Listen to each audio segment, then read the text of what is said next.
Alors, bonsoir tout le monde. J'espère que vous allez bien. Mathieu Martel avec vous en ce jeudi 8 mai 2025 pour un petit Facebook Live. Il est 19 heures, tel que le veut la tradition de ces Facebook Live spontanés. Nous nous retrouvons en direct de Montréal pour une petite rencontre d'une trentaine à quarantaine de minutes où je vais bien sûr me laisser inspirer par un thème choisi il y a 15 minutes. Donc, bien sûr, le thème a changé parce que la vie, c'est le mouvement. Et nous nous retrouvons avec un thème que vous voyez à l'écran. Je vais bien sûr laisser le temps aux gens, aux auditeurs, aux auditrices, le temps de se joindre à nous pour que nous puissions, bien sûr, philosopher et réfléchir sur ce thème. Alors, j'espère qu'on sera nombreux ce soir en cette journée grise à Montréal, assez fraîche, de ce jeudi 8 mai. Alors, n'hésitez pas à me saluer dans le clavardage. Nous allons commencer avec les points d'information. Il est 19 heures. Et notre thème est le suivant. Trop en faire et trop sans faire. Nous allons réfléchir sur la notion de faire dans quelques instants. Mais avant tout, n'hésitez pas à me saluer dans le clavardage. Ces rencontres sont produites depuis mars 2020, donc déjà 5 ans. Et bien sûr, je ne fais partie d'aucune école, d'aucun organisme quelconque, que ce soit politique, spirituel ou religieux. Je suis ici en tant qu'esprit libre avec vous. Et je me laisse inspirer par ce petit thème qui est le suivant. Trop en faire et trop sans faire. Le thème a changé parce que je l'ai changé. Il y a quelques minutes, je l'ai laissé mûrir en moi. On commence avec les points d'information. Sachez que nous avons une super rencontre dans une semaine, dans quasiment une semaine, le 16 mai 2020, au Centre des musiciens du monde. Suivre le flow. Je vous mets ça dans le clavardage pour vous inscrire. Il y a eu des inscriptions cette semaine. On est maintenant rendu à 10 inscrits. Ça va être une merveilleuse soirée. Grâce à vous, grâce à votre présence. Suivre le flow, trouver sans forcer. Donc peut-être cette petite rencontre est une amorce à cette rencontre qui, bien sûr, en présence, cela me permet en présence de me laisser inspirer par votre présence. Et bien sûr, de vous poser quelques questions. Vous allez pouvoir aussi échanger de manière dynamique. Je fais ça depuis plus de 20 ans en continu. Et notre rencontre est dans un super lieu, le Centre des musiciens du monde, métro Laurier à Montréal. Il y a du stationnement pas loin. C'est près du plateau, d'Outremont et du Maryland. C'est merveilleux comme place. On a même failli avoir des gens de Québec. Mais il y avait tempête cette fois-là. Et nous serons au moins une dizaine. Et je ferai tirer 1 ou 2 livres comme à chaque fois. Hein? J'apporterai un de mes livres et mardi prochain, je serai invité bien sûr au YMCA Park pour donner une petite conférence matinale. Alors j'ai bien hâte. Donc c'est le 16 qu'on va se voir. N'hésitez pas à vous inscrire. C'est très facile. Vous pouvez vous inscrire via Eventbrite ou venir en direct à la porte. Je serai là pour vous accueillir dès 18h40. La conférence commence à 19h. C'est 1h20 d'intensité. Et vous allez dire en quittant, « Ah, j'en aurais pris plus. » Voilà. On commence. Le thème est sur la question du faire, les amis. Le faire prend beaucoup de place. Hein? On a toutes sortes d'expressions au quotidien qui se rallient au faire. Et ça implique souvent un devoir. Je dois faire mes tâches quotidiennes. Je dois préparer les repas pour la semaine. Je dois planifier ma semaine, etc. Quelquefois, ça semble lourd, surtout lorsque c'est un devoir. Nous nous obligeons à toutes sortes de tâches. Les croyants essentielles et peut-être primordiales, hein? Ces tâches-là, même si ces tâches-là nous font souffrir, même si ces tâches-là sont, même si elles sont déplaisantes, peu agréables, les gens finissent par se dire, je vais me forcer à faire cela, mais je n'ai profondément pas le goût. Est-ce qu'on peut éviter ces embûches? Est-ce qu'on peut éviter de se forcer? Et est-ce qu'on est toujours obligé de passer sa vie dans le faire? Certains me posent des questions. As-tu des plans pour la fin de semaine? Es-tu en train de préparer un nouveau voyage, etc.? Qu'as-tu prévu de faire durant les vacances? On dirait que malgré que certains soient en vacances, à certains moments donnés de l'année, les gens sont incapables de sortir de cette vibration du faire. Même en spiritualité, les gens recherchent des recettes, des marches à suivre, se lancent à travers leur activité physique ou artistique en étant sous le mode du dépassement de soi, de la compétition et de l'effort. Avons-nous perdu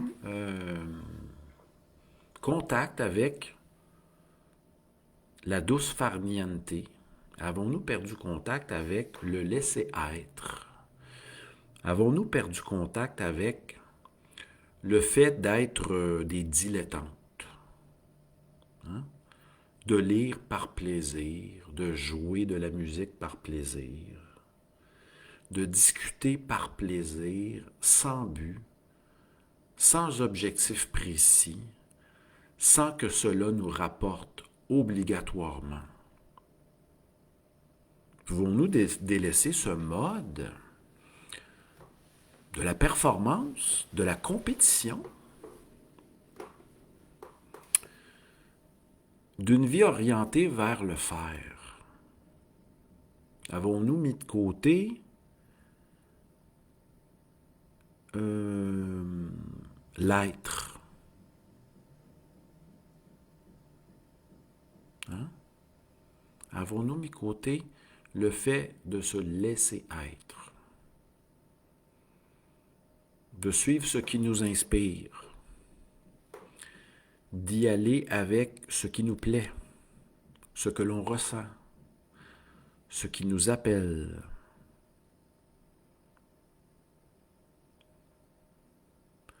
Gurdjieff aimait à dire, hein, les gens se posent souvent la question, que dois-je faire? Que dois-je faire pour X, Y, Z? Y a-t-il une méthode? Y a-t-il un modus operandi, une recette, etc. pour atteindre mes objectifs?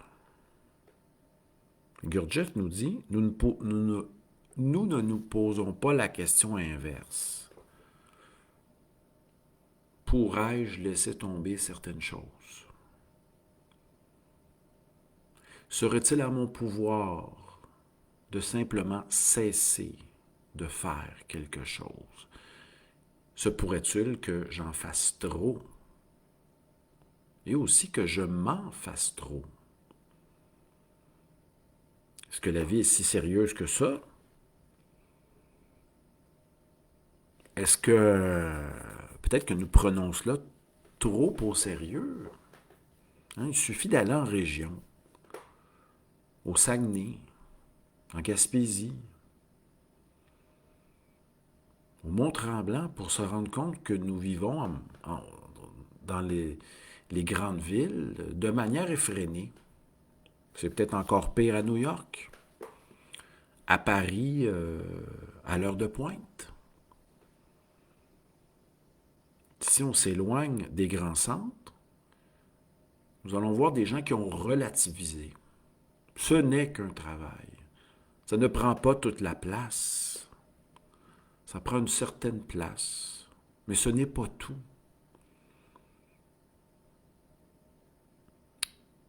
Peut-être que nous prenons trop au sérieux le travail et trop au sérieux ce qui doit être fait. Peut-être serait-il bien de prendre une pause, de se détendre, de prendre une distance en ne faisant rien. Et en plus, en ne se sentant pas coupable de ne rien faire. Parce qu'il y a quand même de la richesse dans l'abandon du rien faire. Ça, on peut laisser monter l'inspiration des idées. On peut être là sans but. Et c'est peut-être là que la vie vient cogner à votre porte de manière inattendue. Les amis, on est peu nombreux ce soir, c'est bizarre, hein? J'avais pensé qu'on allait être plusieurs. Alors les gens nous écouteront en différé, en secret, etc. Sur la page Mathieu Martel Philosophe ou par la suite, je vais transférer le tout sur YouTube. Parce que vous savez que ces vidéos-là vont s'effacer dans 30 jours. C'est la nouvelle règle. Mais oui, basé sur quoi? Basé sur deux critères, qu'après 30 jours, il y a moins de personnes qui écoutent et que ça prend trop de place. Fait qu'on va transférer le tout tantôt. Voilà. Ce soir, notre thème, trop en faire et trop sans faire. Alors, comment se fait-il que le faire a pris tant de place? Comment se fait-il que la pensée, la rêverie, le laisser-être, le plaisir de simplement s'abandonner à l'instant, comment se fait-il que nous prenions peu de temps à cela? Parce que nous sommes pris dans les obligations du quotidien. Et si on se laisse des espaces entre les actions importantes, là, on ouvre une brèche. Hein, la brèche de goûter à l'instant dans la pure gratuité. Tantôt, j'avais un rendez-vous pour dîner avec un ami à 12h30. Il ne s'est pas pointé. Ah, j'ai dit, c'est un moment, je vais prendre le temps. Il est peut-être en retard, etc. J'ai attendu une demi-heure. Et je dis, ah, c'est bien de contempler, d'observer, d'écouter de la musique classique, en observant les gens autour, sans but. Et je me suis dit, ah non, mon ami ne viendra pas, il s'est trompé de date, et finalement, je lui ai écrit, et il s'était trompé de journée. Mais ça m'a donné un beau 30 minutes pour savourer l'instant sans but. Je le remercie. C'est un beau passage. Donc, quand les choses ne tournent pas comme nous voulons, comme nous l'espérons, comme nous l'avions prévu, il y a peut-être il y a peut-être quelque chose d'intéressant qui peut surgir, qui peut vivre. La vie est quand même là, dans la contemplation de l'instant. La vie se passe, hein, il se passe quelque chose. Mais nous ne sommes pas obligés d'avoir un but précis, de nécessairement profiter de quoi que ce soit. On semble se dire que le temps presse, qu'il faut en profiter, il faut saisir l'instant. On est souvent sous le mode de... Nous sommes souvent sous le mode de... Il faut que ça rapporte, il faut que ça profite. Je ne veux pas perdre mon temps, car j'ai beaucoup à faire. J'ai beaucoup de choses qui m'attendent. Serions-nous capables de vivre sans plan pour les vacances? Est-ce que ça serait de réelles vacances? À ce sujet, je vous invite à un petit... Ah, je vais vous mettre un lien ici. pensais à ça, j'ai fait une petite réflexion dans le cadre des webinaires Vox Populi sur les vacances. Je vais vous mettre le lien des webinaires, si ça vous tenterait par hasard, justement, voilà, d'écouter ce webinaire sur les vacances. Ça vient de me passer par l'esprit. On met ça dans le clavardage. On en profite pour saluer Cathy qui est présente, ainsi que Anne-Marie. Il y en aura bien d'autres, tantôt en différé surtout. Les gens sont peut-être occupés ce soir. Il y en aura bien d'autres. J'espère que cela vous inspire. Peut-être que ça vous inspirera à venir nous voir en direct. Je le répète, le 16 mai. C'est notre dernière rencontre avant la pause des vacances. On sera de retour au Centre des musiciens du monde, mais dans 4 mois. Juin, juillet, août, septembre. Donc, au début septembre, on se reverra au Centre des musiciens du monde. Là, c'est notre dernière rencontre en présence avant les vacances. Alors, revenons à notre point. Trop en faire et trop s'en faire. Nous pensons aussi souvent que nous devons mériter notre place sur Terre en travaillant fort, en faisant des efforts. Mais si ces efforts-là ne sont pas précédés par un appel intérieur, par la passion, par un élan, à quoi bon? Devons-nous simplement faire les choses parce qu'il le faut, en agissant simplement par devoir? Ça me fait penser aux 3 métamorphoses de Nietzsche. Le vieux dragon millénaire déclare « tu dois ». Déclare aux gens « il le faut, tu dois ». Ça vient d'où tout cela? De quelle autorité? De quel lointain pouvoir et de quelle lointaine valeur?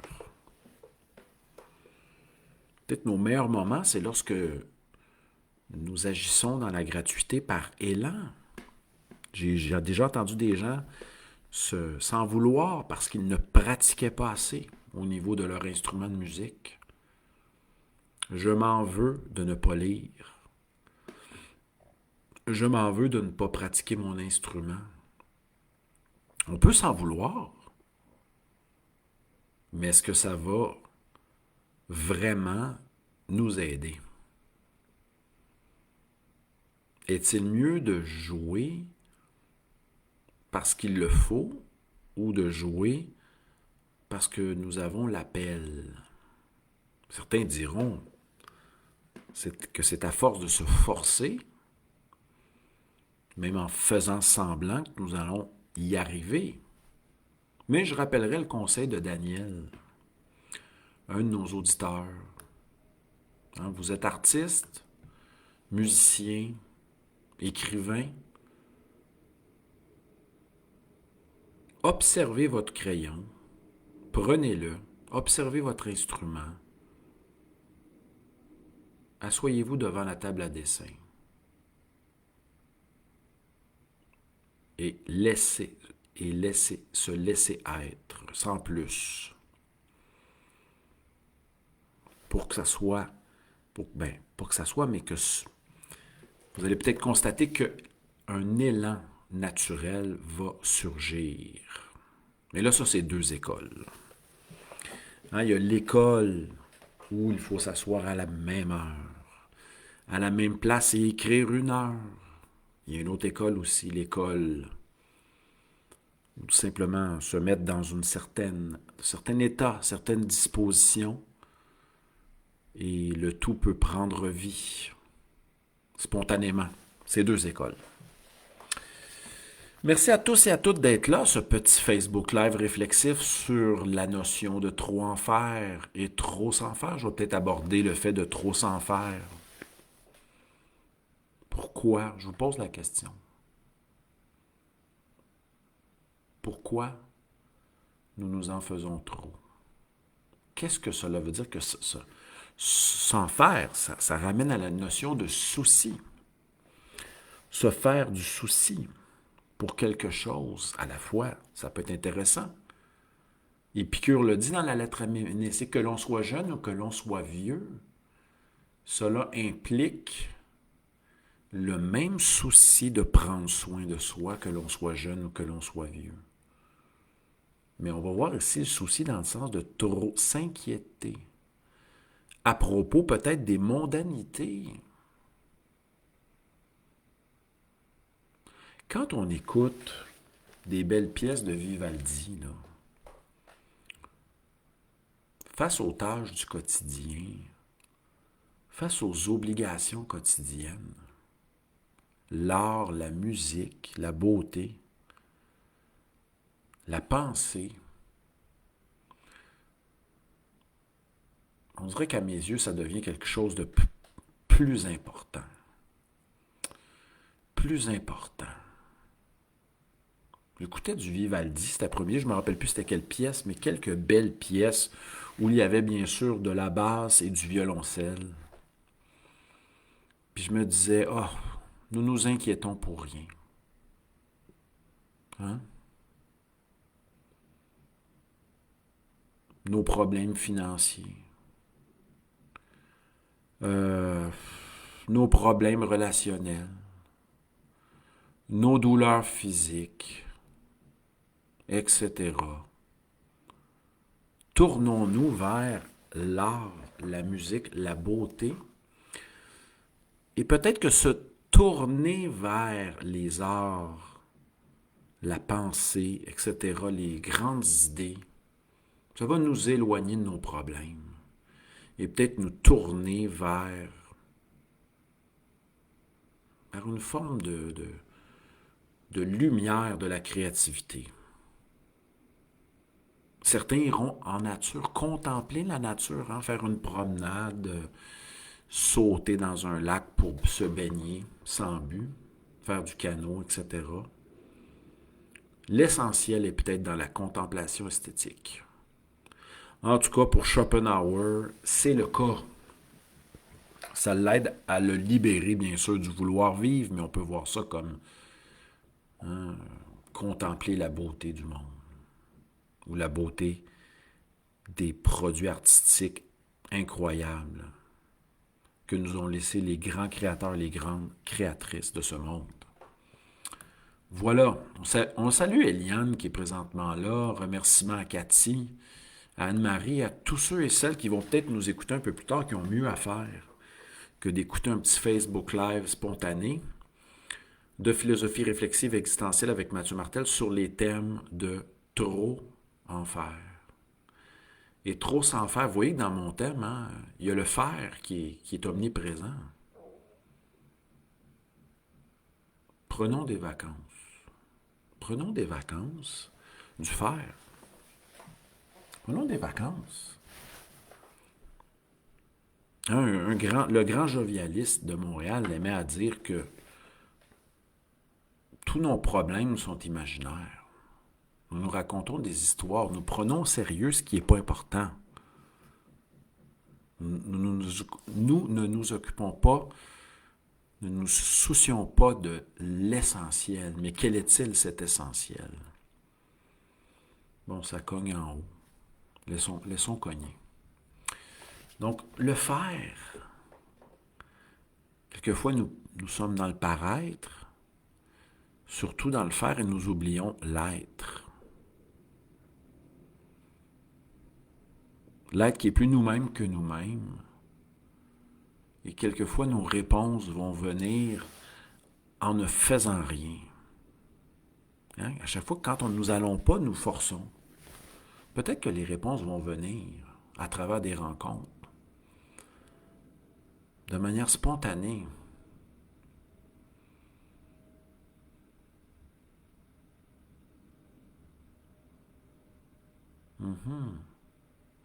Je discutais avec quelqu'un tantôt qui me dit, bon, j'ai une toux persistante, etc.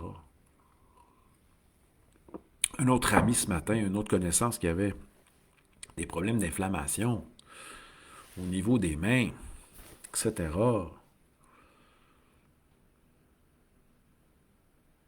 Allons-y avec ce que disait Fabrice Midal. Foutons-nous la paix. Hein?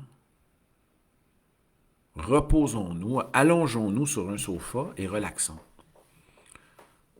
C'est pas un ordre ici, c'est une invitation, peut-être à se dire, bon, au lieu de chercher une réponse, une solution, une marche à suivre, une méthodologie, un remède, là,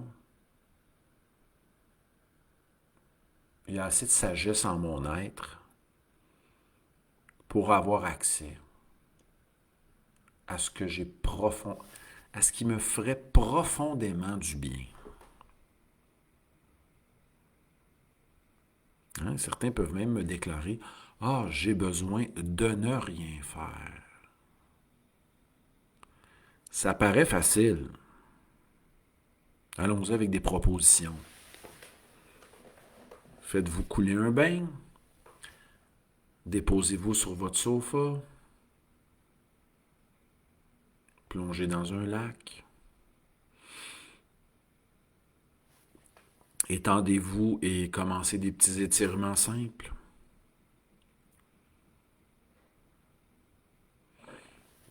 Quittez la pensée.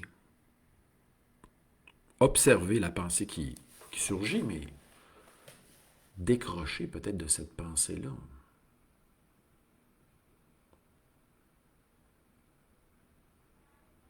Donc, le laisser-être, l'abandon, ce n'est pas une marche à suivre. C'est justement le contraire d'une marche à suivre. Ça fait penser à Bergson, ça fait penser à Plotin. Retranche, retranche, retranche, retranche. Ce n'est pas nécessaire. Voilà. Merci à toutes et à toutes pour votre présence ce soir. Petit live très, très modeste et disons très tranquille. Très tranquille en ce jeudi 8 mai, hein, où il fait froid à Montréal. Voilà. Et nous nous reverrons bientôt. Toujours l'heure de prédilection, c'est 19h. Je ne sais pas quand, peut-être dimanche prochain. Ah, c'est la fête des mères. On verra. Peut-être dimanche prochain ou une autre journée, mais sachez qu'on se voit le 16 mai à Montréal, au Centre des musiciens du monde, super lieu, pour cette rencontre qui s'intitule, je le rappelle, s'il y en a qui viennent de se joindre à nous, Suivre le flot, trouver sans forcer. On sera quand même une bonne dizaine de personnes minimum. J'ai bien hâte. À bientôt tout le monde. Portez-vous bien. Bye bye.